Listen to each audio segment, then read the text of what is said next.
Hey everybody, Rich here at Leaving MAGA at leavingmaga.org. As always, want to thank you for watching and supporting all of our conversations that we have with our leaders who also left MAGA.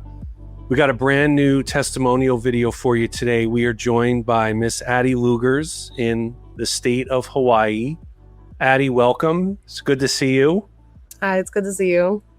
So let's get right into this here, because I already know what most of our viewers are going to say when they meet you, and they're going to say, wow, she is so young.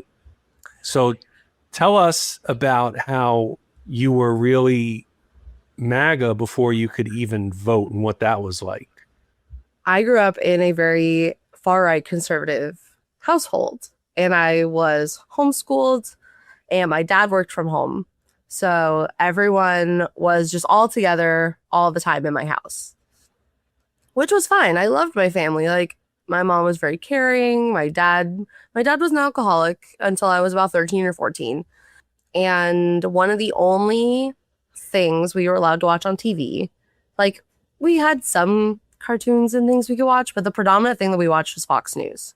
That, I feel like, is what set me up to have kind of more of an extremist viewpoint on politics, because of I was only getting my information from one source. And then growing up homeschooled, my dad really monitored what I did on the computer. And so I really wasn't able to like fact check too well. I didn't really know what fact checking was. The narrative was always like, oh, you can trust the news, like that's what they're for. I slowly just fell down this rabbit hole of getting more and more extreme and justifying it by like, well, this is how my parents raised me, or this is what it says in the Bible, or this is what my friends believed. And it became very closed-minded very quickly. I became really like politically active when I was like 16. I didn't have the availability of resources or like the availability of the adults in my life to guide me through like politics. It wasn't something we like talked about and like discussed, like, okay, you saw this, now let's talk about it. It was just like on a constant loop of, this is the news and this is what's going on in the world, and we didn't talk about it. So it was a very like echo chamber. We're gonna leave it the way that it is. We're not gonna like critically think through what's going on. Do you feel like all of those facts made you a little more susceptible to MAGA? I feel like that part of your upbringing made you somewhat ready-made for the MAGA movement. Living in an echo chamber, being a child, not having access to resources, having undiagnosed mental illnesses, like, it was just kind of a perfect storm that set me up to just fall right into it. Like, especially in certain like religious backgrounds, also you become very dedicated to like the church leader, and like you're learned to like respect the church leader and listen to what they say. And like it kind of became a parallel of like the Bible and church, and then like MAGA and Trump. What was it, if you take yourself back when you first started to become enamored with MAGA and with Turning Point, do you remember what kind of feelings did you have about it? Did they provide you with a feeling of community? Because I say all the time that I feel like MAGA and what the right wing does very well is it creates community. Yeah, so I think part of it was like because I had very limited friends and I found like community online. I felt like I was a part of something bigger. I've always like, ever since I was little, I wanted to make a difference. I wanted to be a part of something bigger than me. Yeah. And so for you, when was the first time that you voted? Take us through what that was like for you. I voted for the first time in November of 2020. So it was Trump versus Biden. And well, we all know how it went. We were all there. And it just, the night before Election Day, I'm going to see if I can pull up this picture for you. I'm wearing a Make America Great Again sweatshirt. And then I put a bunch of like Trump emoji stickers all over it. And it says like 4 more years, vote, Team Trump. There's one of Trump riding like a missile that says America on it. And I posted that on my social media the night before the election. And that's what I show my friends when I'm like, I used to be MAGA. They're like, no, you weren't. It was my first election. I had turned 18 not even 6 months prior. And I was just like, this is it. This is like what being an American's all about. I get to exercise my right to vote. I can tell, even the way you're describing it now, how exciting it was for you to vote for the first time. And did you have feelings at the time of I need to vote to save America and save democracy? Take us through what the mindset was like about being just so excited for casting this vote for Trump and MAGA.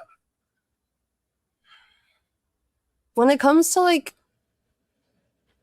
the MAGA concept of like, I'm voting to save democracy, I'm voting to save America, I think part of that was there in the sense of like, I was wanting to participate in the democracy of voting. I think at the time I was very like, well, I had lived through Trump's first presidency. I was a teenager. I was still in high school.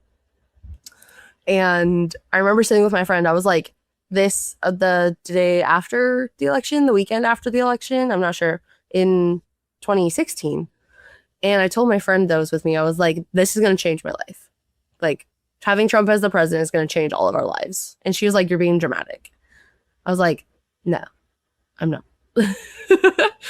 But I do think that it kind of was like a vote for the greater good, in my opinion. Like, because all the things that he promised and said he was going to run on, like lowering prices and putting money back in families' pockets. And like, I grew up in like a middle class family. My dad had his own business. So the recession hit in 2008. It hit us pretty hard. But it was just like everything that he ran on, I was just like in awe of. I was like, these are all amazing things. Like, why wouldn't we want to secure American borders and lower the price of gas and eggs? And like, it just seemed like perfect in my head almost. It was like, this is going to be like the presidency that changes America. I wasn't wrong. Just what kind of change it ushered in, right? Yeah. Yeah. Well, it was the same, it was similar for me. I wanted a disruptor.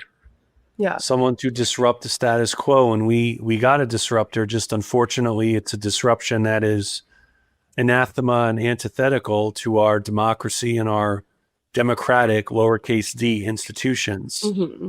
But you were not able to vote, but yet you were so excited. And I relate so much to that, how enthralling MAGA was for me and how exciting it was. And it was new and it was novel and it was a community. And then finally you had a chance to exercise that vote in 20 and it was, all of the embodiment of that excitement. You finally could take action on it. Yeah, exactly. And I was excited. And it was like this, like voting is a part of the great like American setup. Like that was our thing. We get to vote. We put the people in power that the people want in power. And like it was all so fascinating and so cool to me. Like I was so politically active online. I was saying a lot of nonsense, but I was proud of my nonsense. Well, online is another community. Yes, that's another thing growing up in like the tech era is like you can spread information, misinformation, you can meet people, it's all so fast. Like, yeah, if you don't check the misinformation, especially like now people will put warnings under posts if it's misinformation now, but even a couple years ago that wasn't really a thing. Well, I say in a lot of my interviews, Addy, that we are in the United States of algorithms. Yes. And and mis and disinformation, I think, has reached a level of a crisis proportion in the U.S. And for me, and I want to ask you about this because what led me on my own pathway of leaving MAGA was I started to diversify my news and information sources. Mm-hmm. Did you happen to do that also? What was that like for you when you started to go through your own deconstruction, and what were some of the reasons that made you start that gave you pause in your support for MAGA? Having access to the internet, it's, at least now as an adult, I know that like if you choose to not be educated on what's going on right now, like that's a choice you're making. You can't avoid it unless it's intentional. But I think back then, I think I had a handful of friends that would post stuff on like their Instagram story. And so like I'm posting stuff, they're posting stuff. I'm like reading what they're posting, and I'm seeing like it's not quite lining up with what I've seen.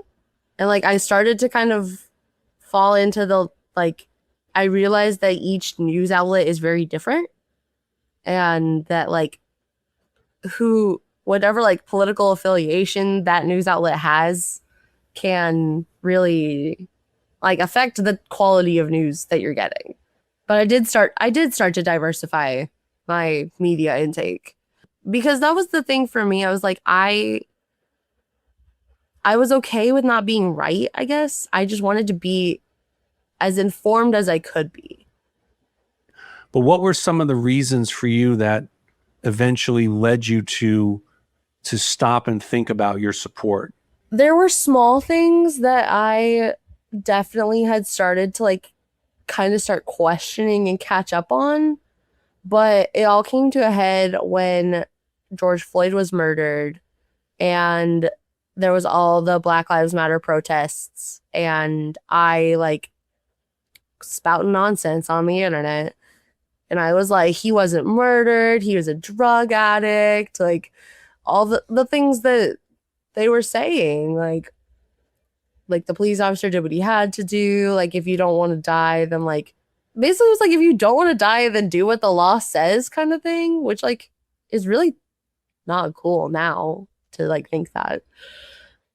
And that was the one that my friends like started calling me out on. And they were like, you have this all wrong. Like, you do not understand what's going on. You are being so loud with your political ideologies. Like, you're shouting into the void and no one is going to answer you, basically was what my friends were telling me. And I was like, you're wrong. Like, I don't understand. Like, all lives matter. Like, Black Lives Matter is so exclusive. Like, I think for me, it was like, I felt personally attacked by the Black Lives Matter movement because I'm a white woman. I was like, well, it doesn't have anything, like, all lives matter. Why are you saying that just one matters? Like, what about me? And it's not about me. And that was where I finally started to cave, when I realized, like, I had been an adult for like a year, like 18, 19, for a little while. And I just finally started to realize, I was like, this isn't about me. Like, I'm a part of this, and I'm a part of America, and I'm a part of the concepts and hopes and dreams that Americans and American people have. But I am a page in this book. I am not the whole book. And that was what really started to shake my beliefs in MAGA, was that it was very focused on like me, I. Like, what does that have to do with me? And why should I care if it doesn't affect me? Like, why should I care about immigrants? Why should I care about Black people? Why should I care about Hispanic people and people under the poverty line? And like, why should I care? Because I'm doing just fine. I'm a white woman that was born like basically with a spoon in my mouth, of like, my parents were middle to upper middle class, and I had nothing to worry about. I grew up in a predominantly white neighborhood. I was Christian. I was homeschooled. All my friends were white. I know at one point in time I even pulled the like, well, I have a Black friend, so I can't be racist. Okay. But I finally just, the big thing that made me leave was I realized that MAGA had killed my empathy for others. Hmm. And it was all just like, whatever the president wants, whatever the president, like, he's doing what's best for this country. He knows what's best. And I realized I just didn't care about my neighbors anymore. Like, it became just this grandized thing of, like, we have to protect America, and like illegal immigrants are sneaking drugs and children across the border. And it just, I realized that's not who I wanted to be. Like, I want to care more about my neighbor and helping the people in my community and doing, like, my religious deconstruction was something else, but I deconstructed religiously around the same time. And like, to truly live by like the teachings of Jesus is very like, love your neighbor, welcome the immigrant type of thinking. And it's like my worldview shattered. I was like, this isn't who I want to be. And I realized, like, my friends have been telling me since the George Floyd thing into like 2021, when I finally realized, they were like, you have no empathy. You have no empathy. You have no compassion. You only care about you and why people like you. And I was like, that's not true. Like, I'm such an empathetic person. I'm so kind, blah, blah, blah. I was missing the point on pretty much everything. There's like a sticker out there. There's a post someone made, but it's like, more rights for others is not less rights for you. Like, it's not pie. And that was what really clicked in my head for me of like why I left. I was like, I am being hateful, and I'm pushing a political agenda that at the end of the day doesn't even care about me. But I realized that, like, I don't want to be that person that pushes my friends away. I don't want to be that person that pushes minorities and people who are struggling away. Like, now as an adult, like, I work in a mental health field, and I just want to be a safe space for other people. And I realized I couldn't do that and be MAGA at the same time. Like, I had to pick one. I think it's remarkable that you went through all that at such a young age. And I say frequently that leaving MAGA was good for my soul, my psyche, and my mental health. Mm-hmm. And that when you leave MAGA, anyone who leaves reclaims their individuality, their agency, and their empathy. Yes. And I think that's the case with you. You know, you said how MAGA killed your empathy. And then when you are going through the process of leaving, where there is that cognitive dissonance between your sincerely held beliefs and what your own eyes are showing you, mm-hmm. but you came to the point where you said that you couldn't support this anymore. So I think it's pretty remarkable that you did it at such a young age. And when the way you and I met is through Threads. Yes. And I know you're very active on Threads. So what I want to ask you in closing is, given all of your activity, why do you feel it's important to keep speaking out? Things become less scary when we speak them into existence. It goes for mental health. It goes for traumas and struggles. When you speak it into existence, it has a name, and it's something you can face. So by talking about my experience with MAGA and my upbringing, not everyone's going to believe me. There are people out there that say, oh, you've always been a liberal, you look like a liberal, like, whatever it may be. It becomes a straw man argument, and they just attack what they want to attack without realizing that people can change. And for me, putting myself out on the internet is terribly, terribly, terribly scary. I do not like being on the internet. But I can relate. I feel like it's almost a responsibility that I carry now of like, I was loud and put all of this hatred out into the world. And now, like, I want to show the people, like, you can walk away from it. You don't have to, if it scares you, if you feel small if you start, even if you started out like, oh, this is a great idea, you very quickly realize like, crap, this isn't what it was marketed to be. Like, I don't want any part of this. What do I do? And that was my thing. Like, I went through my deconstruction and leaving MAGA by myself. So I was 19, not even 20, and I had to navigate what to do, how to do it, how to diversify my newsfeed, how to apologize, how to admit that I was wrong. And I did it alone. And I don't want anyone to feel like they have to do it alone, because we can find true community when we stand up for each other and when we hold a hand out and say, like, it's okay to be scared and I'm here with you and we're going to get through this together. I just don't want anyone to have to go through what I went through, even if like I wasn't in it for years and I wasn't like donating money to the movement, like whatever people want to say about their MAGA stories. Like, leaving MAGA it's valid, and the people that leave are valid. You're allowed to change your mind. It's normal to change your mind when you're presented with new information. And that's become such a crazy rhetoric in today's day and age of like, you can't change your mind. Like, once you've made your bed, you have to sleep in it. And like, that's not true. Like, everyone can change. Everyone has the capacity to change. It's just sometimes people need a little extra help to realize like, I can do this. It's like, even if I'm just one voice in the gigantic sea of internet, like, even if one person sees my account and sees what I say and say, if she can do it, I can do it, you can walk away from it. It'll be hard, and it'll challenge who you are, and it'll challenge your beliefs and your morals and your values. But after you get through it, you really can find a new sense of identity and a sense of belonging in like your local community and like smaller internet communities.